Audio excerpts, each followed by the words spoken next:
बच्चों हम धातुओं का निष्कर्षण पढ़ रहे थे, जिसमें से हम धातुओं के निष्कर्षण में पहला चरण पढ़ चुके थे, जो था अयस्क का सांद्रण या समृद्धिकरण। तो अयस्क के सांद्रण में क्या हुआ था, अयस्कों से जो अशुद्धियां हैं जिन्हें हम गैंग कहते हैं वे अलग हो जाती हैं अयस्क के सांद्रण में। अब उसके बाद दूसरा चरण है सांद्रित अयस्कों से धातु निष्कर्षण।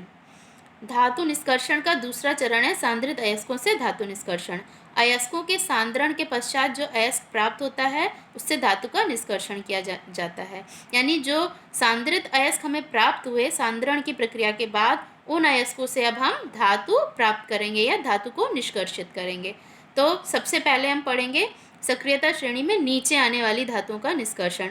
सक्रियता श्रेणी हमने पढ़ी थी, जिसमें धातुओं को उनकी क्रियाशीलता के अनुसार रखा गया था। सबसे ऊपर सबसे अधिक क्रियाशील धातुएं, उसके नीचे मध्यम क्रियाशील धातुएं और सबसे नीचे जो सबसे कम क्रियाशील धातुएं हैं उन्हें रखा गया था।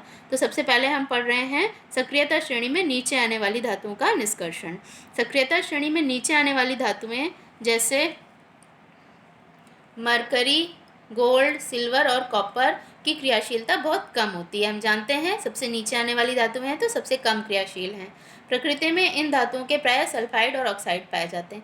जो गोल्ड और सिल्वर धातु है ये सबसे कम क्रियाशील है, तो इनके सल्फाइड या ऑक्साइड यौगिक नहीं प्राप्त होते हैं, बल्कि मरकरी और कॉपर के सल्फाइड और ऑक्साइड यौगिक हमें मिल जाते हैं। तो हम इन्हीं से धातु या धातु का निष्कर्षण करेंगे। तो हम यहाँ पढ़ते हैं सिनेबार HgS मरकरी का सल्फाइड अयस्क है।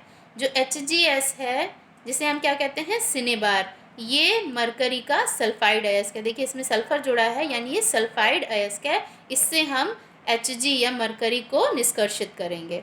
तो इसके लिए सबसे पहले क्या करते हैं, सिनेबार को वायु में गर्म करते हैं और वो मर्क्यूरिक ऑक्साइड में परिवर्तित हो जाता है, और फिर उस मर्क्यूरिक ऑक्साइड को और अधिक गर्म करने पर मरकरी में अपचयित हो जाता है और ऑक्सीजन अलग हो जाती है। देखिए इसको अभिक्रिया से समझेंगे।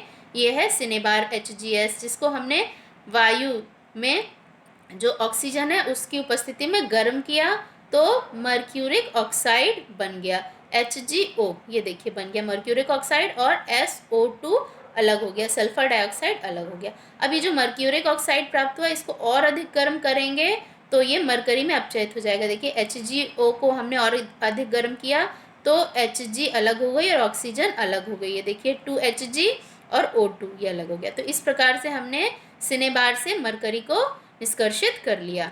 अब कॉपर ग्लांस, ये Cu2S यानी कॉपर सल्फाइड, जिसका नाम है कॉपर ग्लांस, ये कॉपर का सल्फाइड अयस्क है। इसमें सल्फर जुड़ी है इसलिए ये कॉपर का सल्फाइड अयस्क है। इससे भी हम कॉपर को निष्कर्षित करेंगे। इसकी भी वही विधि है।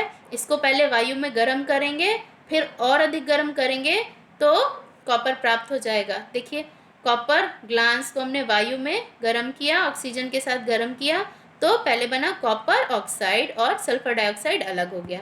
ठीक है, जो बचा हुआ कॉपर ग्लांस है इसको हम और अधिक गर्म करेंगे तो ये कॉपर में देखिए कॉपर प्राप्त हो गया और सल्फर डाइऑक्साइड अलग हो गई। यहाँ पर देखिए कॉपर के 4 परमाणु और 2 परमाणु हुए, तो ये 6 कॉपर के परमाणु यहाँ पर प्राप्त हो गए और SO2 ये सल्फर डाइऑक्साइड अलग हो गया। तो इस प्रकार से कॉपर ग्लांस से हमने कॉपर को प्राप्त कर लिया।